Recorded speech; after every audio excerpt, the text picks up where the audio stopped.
അസ്സലാമു അലൈക്കും വറഹ്മത്തുള്ളാഹി. ഇന്ന് ജൂൺ 2. ഇന്നാണ് നമ്മളുടെ വിദ്യാർത്ഥികൾക്ക് വിദ്യാലയങ്ങൾ തുറന്ന് പ്രവർത്തിച്ചത്. പുതിയ അധ്യയന വർഷാരംഭം വളരെ ആഹ്ലാദത്തോടുകൂടെ സന്തോഷത്തോടുകൂടെ അറിവിൻ്റെ പുതിയ വഴികളിലേക്ക് പുതിയ ദിവസത്തെ വരവേറ്റുകൊണ്ട് അവർ സ്കൂളിലേക്ക് പോയി.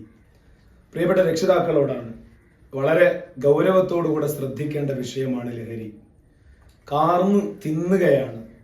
പുതിയ യൗവനത്തെയും അതേപോലെ തന്നെ പുതിയ ബാല്യങ്ങളെയും യാതൊരുവിധ ആശങ്കകളില്ലാതെ വിദ്യാർത്ഥികൾക്കിടയിലേക്ക് പകർന്നു തുടങ്ങിയിട്ടുണ്ട്.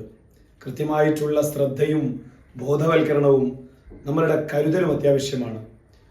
രാവിലെ സ്കൂളിൽ പോയ തൻ്റെ വിദ്യാർത്ഥി തൻ്റെ വീട്ടിലുള്ള കുട്ടി ഏത് കോലത്തിലാണ് മടങ്ങി വരുന്നത് എന്നും ആ കുട്ടിയുടെ കൂടെയുള്ള സുഹൃത്ത് വലയങ്ങൾ ഏത് രൂപത്തിലാണെന്നും കൃത്യമായി ബോധ്യമുള്ളവരാവണം രക്ഷിതാക്കൾ.